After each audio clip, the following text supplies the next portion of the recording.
salaamaaleykum mbokki Sénégal mbokki àdduna mbokki yëmbal yéen a nga fii ci yëmbal TV tey danoo ñëwoon seet si Major Adama Mbaye mu nekk fii ci dispensaire u yëmbal bi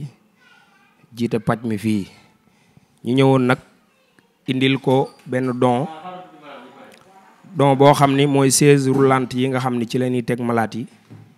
ak handicapé yi ay xale yu dajaloo nag ñoo ko indi buñ ci tuddee Ismaïla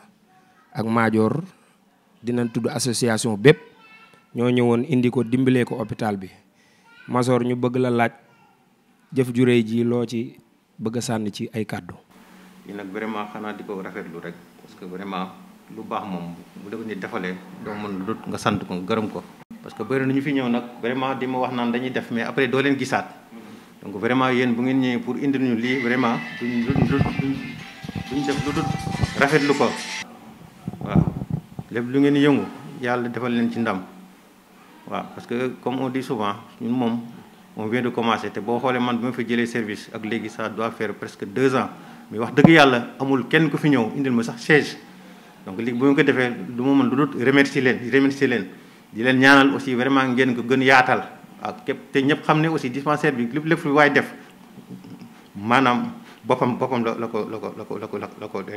defal parce que fii ñu boo xoolee ñu fi faju pratiquement man bokkuñu ak man dara waaw seen yaay lañ seen mbokk seen nijaay donc képp ku def rek sa bopp nga ko defal. comme ni may wax toujours njëriñ bi ñu mën a amal moom vraiment mun naa wax lu bëri la parce que ñun en général dañu am ay malades yoo xam ne dañuy wàcc ci kalandoo wala ñu indi leen ci taxi souvent duñ mun dox souvent ay mag la ñu doon wala ñoo xam ne soit ay handicapé lañ wala ñu nekk ci état boo xam ne pratiquement duñ mën a dox. donc finalement il faut nga am loo xam ne nii moo lay jàppale comme lu mel nii chaise mel nii maanaam nga teg ko ci pour vraiment nga mën ko dugal ci biir nga consulter ko wala des fois da doon malade yoo xam ne day nekk ci biir sax nga war ko évacuer souvent da ngay soxla chaise wala yu mel nii mais souvent dañu obligé sax dañuy génn ci biti xool xale yu góor wala yeneen ñi jàppale ñu waaw donc je lance vraiment comment dirais-je un cri de cœur à l'endroit de la population waaw képp ci mën a jàpp daal nga jàpp ci état bi fi nekk nii waaw c'est pas un bon état nit dafay toog léegi sax mu daanu waaw donc vraiment bu comme loolu la amoon daal lu ma ci wax quoi pour xam ne daal fii moom soxla nañ matériel. waaw kon mbokk yi ñoo ko déggandoo Major bi dégg nga lim jàmbat ci dispensaire bi li fi manqué kon bonne volonté yi nan def ni Ismaïla ak Major xale yooyu am jom lool dajale seeni déem ak seeni Dakar ba am siège bi indi ko fii na ñëpp def noonu yéen a ngi woon ci Yeumbeul TV. waa Yeumbeul TV ñoo ñëwoon tey seet si sunu doom sunu jarbaat muy soxna Awa indil ko chaise roulante bi ngir jàppalee ko wane gi nag jubluwun ci lenn lu dul wane ki jëf-jëf ji rek ni jëf ji egsi na ci ki mu war a egsi waaye moom sunu doom la sunu jarbaat la noo ko war a defal ñu ànd ak association bu mag buñ ci tuddee Ismaïla ak Major ñoom ñoo ñëwoon ngir indil sunu doom ji chaise roulante bi sunu jarbaat bi su ko defee nag fekk nañ fi sunu mag sunu xarit muy maam Taw ñu jox ko kàddu gi ba xam lan lay sànni ci jëf ju rafet ji association bi jëf. day sagoo yëmbal di tiitaroo yëmbal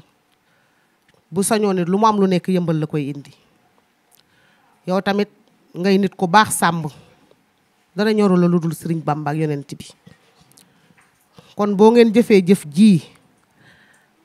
ñu baax ñiy jël sees bi yónnee ko Awa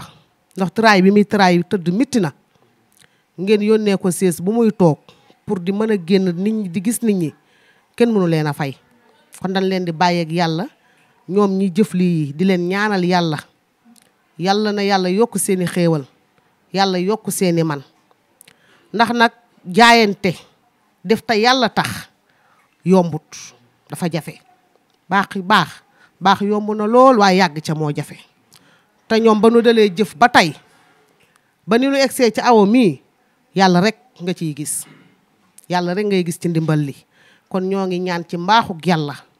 na leen yàlla gën a dëgëral di la ñaanal Mor Samb di ñaanal suñu rakk ji ndax da ngeen di sagoo yëmbal Ismaïla Sow mii day sagoo yëmbal di sagal yëmbal kon yàlla na leen yàlla dolli jàmm yàlla suturaal leen ci barke Seydina Mohamed. association bu mag bi nag mi ngi noonu social rek ci la ñuy yëngu di leen ñaanal yàlla taxawu leen defal leen jàmm di ñaanal télé bu mag bi Yeumbeul TV mu raw ci télé yëpp ci barke yonent bi ñëwoon nañ tey jii seet si sunu jarbaat sunu doom indil ko don bu mag bii ngir bëgg muy génn di dox ay soxlaam ndax yàlla mooy téye ab jaam moo ko def ci moom ni mu ko waxee ab seex la seexam baa ngi doxi soxlaam moom yàlla téye ko kon loolu li ñuy wane mooy yàlla mooy faxaalu li ma yurit mooy def lu ko neex di ñaanal ñëpp jàmm yéen a ngi woon ci Yeumbeul TV salaamaaleykum wa rahmatullah wa barakaatu. amin amin amin amin waay waay